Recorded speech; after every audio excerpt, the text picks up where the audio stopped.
Kak Ruben tuh orang baik, aku tahu banget. Kak Ruben tuh pekerja keras, pagi siang malam dia kerja, dan selama ini selalu memberikan pengaruh positif buat teman-temannya termasuk aku.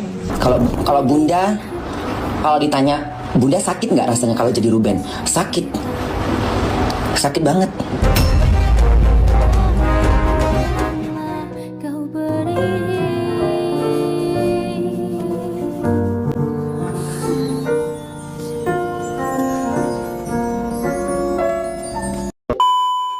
Halo guys, gue baru bangun tidur, sumpah. Gue buka HP, buka Instagram ya, bangun tidur. Dan postingnya ke Ruben. Kalian pengen tahu nggak postingnya ke Ruben apa? Ini gue kasih tahu ya, di videonya ada di sini nih. Dan beraktivitas, rasanya capek dan butuh refreshment banget. Kita tunjukin sampai Mau ngopi akhir keluar, tapi jalanan videonya. Lucu macet. banget ya, Malah yang bikin endorse makin di rumahnya pusing. ke Ruben. Dan terus diposting, ini nggak mau Emang ya. paling benar recharge di rumah aja Ya, sih. terus Charge di posting rumah lagi aja sama sih. Ruben. Charge di rumah aja Dengan sih. hashtag enak nih ngopi di rumah. Kurang lebihnya kayak gitu ya. Kalau gue mah malu banget ya. Dia malu nggak sih sebenarnya? Ini masih hati. 7.000 doang. Enak banget sekarang bisa ngopi Dan murah ala sekarang lagi kafe. bisa terus. Nice. Dia bikin konten itu. Gue tahu banget ya kalau bukan CEO kalau CEO punya harga Mulai diri. meeting lagi dah. Kalau bikin konten di rumah musuh. Terus menurut kalian kayak gimana guys kalau gini konsepnya? Kayak mana menurut kalian? Kalau kayak gini kalian percaya nggak sama si Gia kalau dia CEO? Kalau gue sih nggak percaya ya. Soalnya bikin konten endorse saja numpang di rumahnya Ruben. Terus di akhir videonya lagi lebih parahnya lagi. Yaudah mau lanjut meeting. Hah? Meeting apaan lu? Logika manusia aja ya, logika ya. Kita sudah benci sama orang itu ataupun kita sudah ribut orang itu, yang kita sudah bermasalah sama orang itu, intinya kita tidak lagi seteguran sama orang itu. Terus kita tiba-tiba ke rumahnya bikin konten endorse di rumahnya. Terus kayak gimana konsepnya itu? Ya jelas orang itu nggak tahu diri konsepnya. Cocok sama si Wenda. Kita nggak usah jelasin orang-orang, kita jelasin otak kita nyampe. Woi, kutu kupret. Kau bilang otak kita nggak nyampe? Hah? Oke deh. Oke, otak kita nggak nyampe. Tapi, misal saya seorang CEO dan saya punya 2000 toko, saya nggak akan pernah buang-buang waktu saya hanya untuk live jualan jancuk. Lah kan aku cuma nemenin cewekku kerja live di kontra ini bla bla bla bla. Kalau saya punya cewek, saya seorang CEO, saya punya 2000 toko. Cewek yang saya punya, hai kau, stop, nggak usah bekerja. Kita liburan jalan-jalan, ngapain kau kerja? Duitku sudah banyak anjing. Otak kita nggak nyampe. Gimana coba? Tapi akhir-akhir ini kemana ya coba? Kok nggak pernah muncul lagi? Harusnya muncul dong, buat otak kita nyampe. Biar nggak dihujat satu negara. Lagian ya Yogyo, kau dengar. Saya pun yakin kau ini berasal dari keluarga yang bukan menengah ke bawah, tapi menengah ke atas. Saya pun percaya itu. Tapi, kau juga dikasih kelebihan ini lewat kegantenganmu, lewat ketampananmu. Ya jangan dikurangin dengan kegoblokanmu lah. Astaga. Sumpah kaget banget ini, demi apa ini Ci? Katanya ada yang bilang CEO kepala otak dia 3 tahun yang lalu saat gue jadi supervisor di JNT Cargo. Kau itu hanya tukang kemas paket JNT, terus kau selingkuh dengan istri manajer JNT, kena pecat kau. Gak lama itu kau dapat isu kalau dekati istri orang dan janda kaya, lalu kau kuras uangnya. Sekarang targetnya yang mau kau kuras si Nana.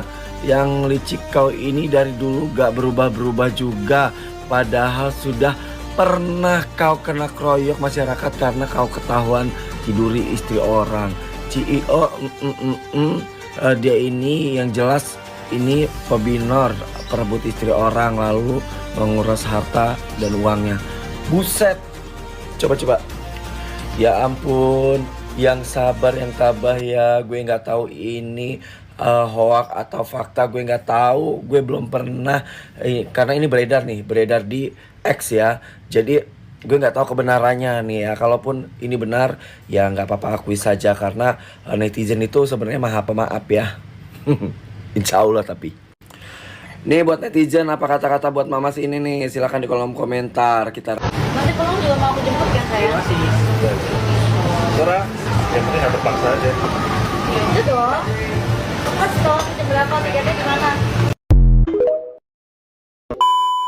Sikapnya dinilai vulgar, sesi live Sarwenda dan Giorgio Antonio banjiri kritik. Potongan video lawas siaran langsung Sarwenda bersama kekasih barunya Giorgio Antonio kembali viral di media sosial. Dalam cuplikan yang diunggah akun gosip @FYP Gosip 7 Juni 2026, keduanya terlihat menunjukkan kemesraan yang dinilai warganet terlalu vulgar untuk konsumsi publik. Polemik ini makin ramai karena sebelumnya Sarwenda juga jadi sorotan terkait pengakuan soal nafkah 200 juta rupiah dari Ruben Onsu yang disebut berhenti 6 bulan terakhir serta klaim dirinya mampu meraih penghasilan setara hanya dalam 30 menit live streaming. Kemesraan boleh saja ditunjukkan tetapi tetap perlu mempertimbangkan batas kepantasan. Bagaimana pendapat kalian? Ya benar, aku adalah salah satu sahabat Gio waktu kita sekolah dulu. Ya kalau menurut aku sih masalah Sarwenda dan Ko Ruben ini nggak ada sih keterkaitannya dengan Gio gitu ya kan. Aku kenal betul kalau Gio ini orangnya baik, budi pekertinya lurus aja gitu ya kan. Kemudian lagi ya humble dan agak introvert gitu. Jadi nggak ada sih keterkaitannya sama masalah Ko Ruben dan Sarwenda.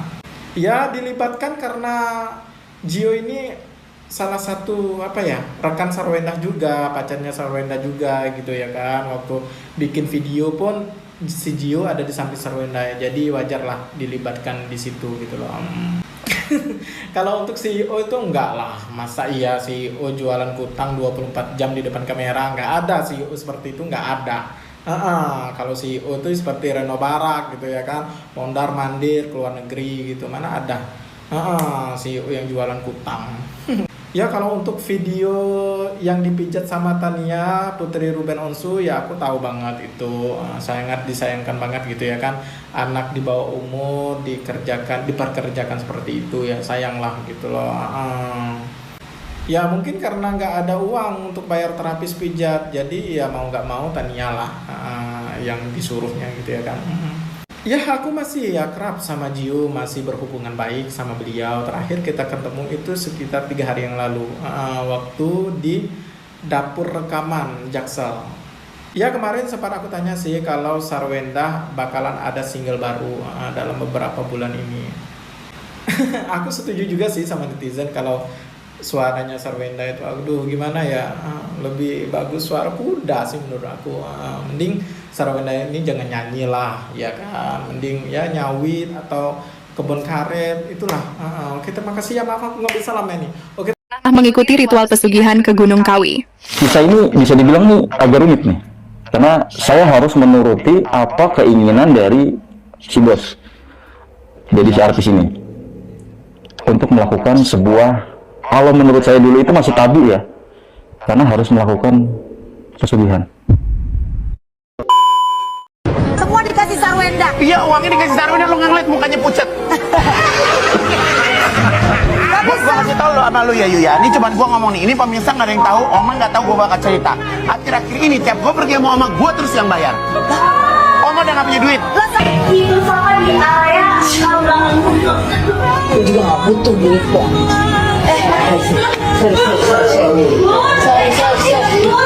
Sarwenda soal kepemilikan rumah yang ditempatinya. Kalau rumah, nih mohon maaf nih ya, karena menurut aku begini dok, aku selalu bilang ini rumah anak-anak aku. Terus kalau misalnya orang selalu bilang enak ya Sarwenda begini-begini, gak ada yang enak. Menurut aku gini, nggak ada salahnya gitu, karena memang ada biaya yang dibayarkan ayahnya, karena ayahnya gitu. Jadi tapi kalau misalnya isi rumah dari awal isi rumah aku gitu, tapi aku kan juga bisa, maksudnya jangan kalian selalu menganggap wanita itu nggak bisa ngapa-ngapain. Oke. Dok, hitam putih sama isi rumah, dananya lebih gede mana? Oke. Isi rumah lebih banyak. Aku bener-bener sangat berusaha sekali gitu loh, jadi ya tolong jangan dibawa ke sini, dibawa ke sono gitu.